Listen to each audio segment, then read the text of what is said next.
নমস্কার বন্ধুরা, শ্রাবণী রান্নাঘরে আপনাদের সবাইকে স্বাগত জানিয়ে আমি আবারও একটা রান্নার ভিডিও নিয়ে আপনাদের সামনে চলে এসেছি।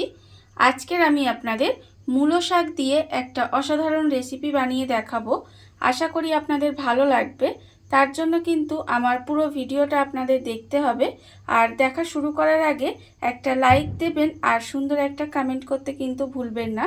তাহলে চলুন এই মূলো শাক দিয়ে আমি আজকের কি বানাই সেটা আপনারা একবার দেখে নিন।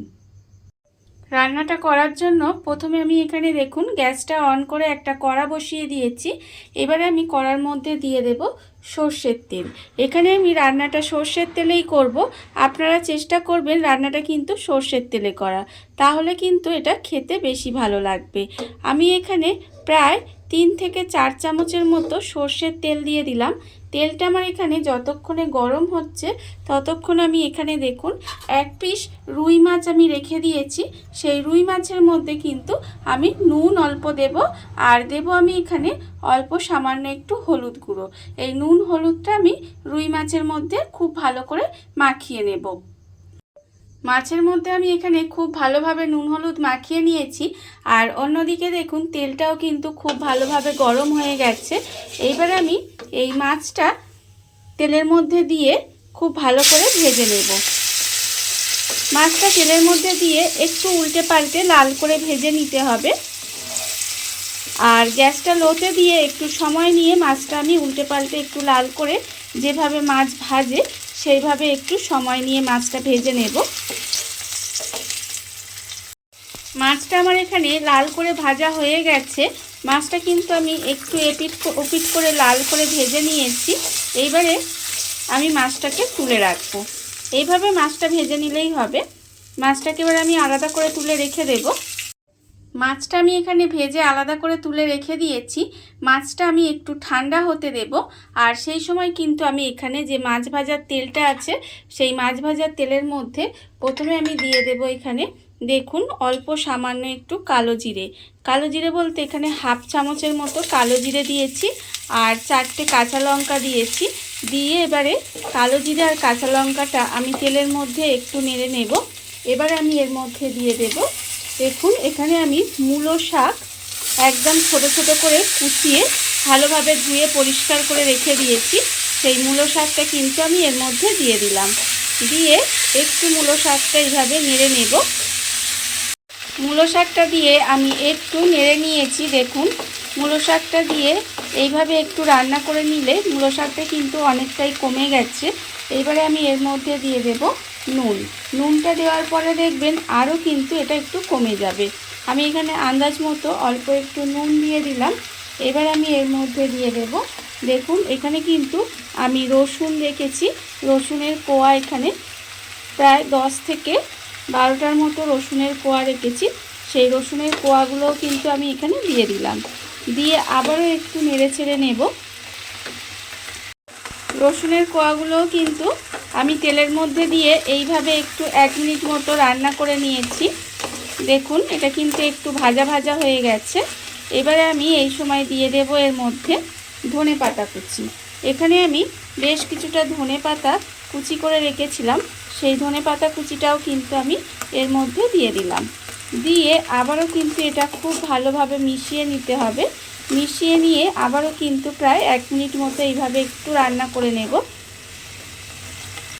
তেলের মধ্যে সমস্ত কিছু দিয়ে এইভাবে একটু ভাজা ভাজা মতো করে নিয়েছি। দেখুন যখন ঠিক এরকম হয়ে যাবে তখন কিন্তু এটা আমি নামিয়ে দেব। নামিয়ে আলাদা করে রেখে একটু ঠান্ডা হতে দেব এটাকে। শাকটা আমি এখানে আলাদা করে তুলে একটু ঠান্ডা হতে দিয়েছি। যতক্ষণে আমার এখানে শাকটা ঠান্ডা হচ্ছে ততক্ষণ কিন্তু আমি এখানে যে মাছটা ভেজে রেখেছিলাম সেই মাছটা কিন্তু আমার ঠান্ডা হয়ে গেছে। এইবারে আমি মাছটা থেকে এইভাবে কাঁটাটা ছাড়িয়ে মাছটা আলাদা করে রেখে দেব। খুব ভালোভাবে কাঁটাটা ছাড়িয়ে নিতে হবে। ছাড়িয়ে নিয়ে মাছটাকে এইভাবে আলাদা করে রেখে দিতে হবে। মাছের কাঁটাটা আমার এখানে খুব ভালোভাবে ছাড়ানো হয়ে গেছে। আর এখানে কিন্তু শাকটাও ঠান্ডা হয়ে গেছে। এইবারে আমি এটা একটা মিক্সিং জারের মধ্যে শাকটা নিয়ে নেব। আমি এখানে মিক্সিতে করছি, আপনারা চাইলে কিন্তু এটা শিলের মধ্যেও করে নিতে পারেন।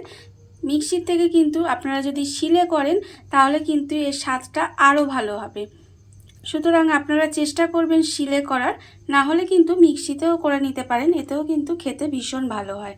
এবারে আমি শাকগুলো এর মধ্যে দিয়ে দিলাম, আর আমি এর মধ্যে দেব যে মাছটা কাঁটাটা আমি বেছে রেখেছি, সেই মাছটাও কিন্তু আমি এর মধ্যে দিয়ে দিলাম। দিয়ে এবারে এটাকে পেস্ট করে নেব। আর এর মধ্যে কিন্তু কোনো রকম জল দেব না, এটাই শুধুমাত্র একটু পেস্ট করে নিতে হবে। সমস্ত কিছু আমি মিক্সির মধ্যে দিয়ে দেখুন খুব ভালোভাবে কিন্তু পেস্ট করে নিয়েছি, আপনারা দেখতেই পাচ্ছেন ভালোভাবে পেস্ট হয়ে গেছে। এবারে আমি এটাকে আলাদা করে ঢেলে রেখে দেব। মূলো শাক আর ভাজা রুই মাছটা আমি এখানে মিক্সির মধ্যে দিয়ে পেস্ট করে রেখেছি। আপনারা চাইলে কিন্তু এটা শিলেতেও করতে পারেন, আমি বারবার বলছি আপনারা এটা শিলেতে করলে কিন্তু মিক্সির থেকে খেতে কিন্তু অনেক ভালো হয়। আর এবারে আমি ওটা পেস্ট করে রেখেছি, আর অন্যদিকে কিন্তু আবারও গ্যাসটা অন করে কড়া বসিয়ে দিয়েছি। এবারে আমি আবারও কড়ার মধ্যে দিয়ে দিলাম 2 চামচ মতো সর্ষের তেল। তেলটা আমার এখানে আবারও গরম হয়ে গেছে। এবারে আমি তেলের মধ্যে দেব কালো জিরে। এখানে আমি খুব অল্প সামান্য একটু কালো জিরে ফোড়ন দিলাম। কালো জিরে ফোড়ন দিয়ে কালো জিরেটা একটু তেলের মধ্যে ভাজা ভাজা করে নেব। যখন দেখব কালো জিরেটা ভাজা ভাজা হয়ে গেছে, তখন আমি তেলের মধ্যে দিয়ে দেব যে সমস্ত কিছু আমি এখানে পেস্ট করে রেখে দিয়েছিলাম, সেই পেস্টটা কিন্তু আমি তেলের মধ্যে দিয়ে দিলাম। দিয়ে এইভাবে একটু নেড়ে চেড়ে ভাজা ভাজা করে নেব। আমি এখানে শাক ভাজার সময় কিন্তু সমস্ত কিছু দিয়েছিলাম, নুন আর সমস্ত কিছু এখানে দেওয়া আমার হয়ে গেছে, তাই আমি এর মধ্যে আর সেরকম কিছুই দেব না। এটা আমি একটু ভাজা ভাজা করে নেব। আর মাছ ভাজার সময়ও কিন্তু নুন দেওয়া ছিল, তাই নুনটা চেক করে নেবেন। যদি মনে করেন যে নুন কম হয়েছে তাহলে এখানে একটু নুন দিতে পারেন। আর আমার এখানে নুনটা ঠিকই আছে, তাই আমি এখানে আর নুন দিলাম না। অনেকে দেখবেন মূলো শাক কিন্তু খেতে চায় না, আপনারা এইভাবে যদি মূলো শাকটা বানিয়ে দেন তাহলে দেখবেন সবাই কিন্তু খুব ভালোবেসে মূলো শাকটা খেয়ে নেবে। আমি গ্যাসটা লোতে দিয়ে এইভাবে কিন্তু শাকটা একটু নেড়েচেড়ে ভেজে নেব, একটু ভাজা ভাজা করে নিতে হবে। শাক বাটাটা দিয়ে আমি এইভাবে একটু নেড়েচেড়ে ভাজা ভাজা মতো করে নিয়েছি। দেখুন একটু সময় নিয়ে গ্যাসটা লোতে দিয়ে এইভাবে একটু ভাজা ভাজা মতো করে নিতে হবে। আর এই রান্নাটা করার সময় রসুনটা একটু বেশি দেবেন, আর ঝালটা কিন্তু একটু বেশি দেবেন, তাহলে দেখবেন খেতে কিন্তু অসম্ভব সুন্দর হয়। একবার হলেও বাড়িতে এইভাবে বানিয়ে খেয়ে দেখতে পারেন, আশা করি আপনাদের ভালোই লাগবে। রান্নাটা কিন্তু আমার এখানে প্রায় হয়েই এসেছে। আমি নামানোর আগে এখানে 2টো চেরা কাঁচা লঙ্কা দেব, আর দেব আমি এখানে 1 চামচের মতো কাঁচা সর্ষের তেল দিয়ে এবারে খুব ভালোভাবে এটা মিশিয়ে নেব। মিশিয়ে গ্যাসটা অফ করে দিলেই কিন্তু রান্নাটা আমার এখানে রেডি হয়ে যাবে। দেখুন বন্ধুরা, বাড়িতে থাকা কত অল্প উপকরণ দিয়ে কত অল্প সময় কত সুন্দর একটা মূলো শাকের রেসিপি তৈরি হয়ে গেছে, আপনারা দেখতেই পেলেন। এটা কিন্তু গরম ভাত দিয়ে খেতে অসম্ভব সুন্দর লাগে। আপনারা একবার হলেও বাড়িতে বানিয়ে দেখতে পারেন। আর এই ভিডিওটা যদি আপনাদের ভালো লেগে থাকে, আপনারা যদি ফেসবুক থেকে দেখে থাকেন পেজটি ফলো করে দেওয়ার অনুরোধ রইল। আর যদি ইউটিউব থেকে দেখে থাকেন চ্যানেলটি সাবস্ক্রাইব করে নেওয়ার অনুরোধ রইল। তাহলে চলুন ভিডিওটা আমি এখানেই শেষ করছি। আপনারা সবাই ভালো থাকবেন, সুস্থ থাকবেন। আবারও হাজির হব নতুন কোনো রান্না নিয়ে।